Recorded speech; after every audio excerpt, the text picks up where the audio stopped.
Alianca për shqiptarët nuk e ka ndërmend të hyjë aventurës me ndonjë bashkëpunim me koalicionin Vlen. U shpreh kreu i kësaj partie, pjesë e Frontit Evropian, Zjadin Sela. Jo, bashkëpunim. Bashkëpunimi është konkret. Duhet të rezultojë me një marrëveshje. Nëse ka bashkëpunim, nuk ka bashkëpunim me Vlenin. Dhe nuk i mendoj që i duhet hyrë kësaj aventure. Nëse kreu i ASH-s Arben Taravari bashkangjitet në Frontin Evropian, Sela tha se do të ketë qëndrimet e tij për këtë çështje. Takimin e kreut të BDI-s Ahmeti me Taravarin, Sela për momentin e konsideron legjitime si takim të dy krerëve të dy subjekteve të ndryshme. Tha se kjo temë nuk është trajtuar në kuadër të Frontit. Alianca për shqiptarët është pjesë e Frontit Evropian.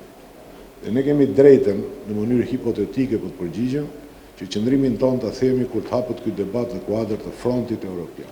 Sela mohoi të jetë takuar me kryeministrin Hristjan Mickoski e nëse takohet, tha se do të bisedojnë për ndryshimet kushtetuese dhe antarësimin e vendit në BE.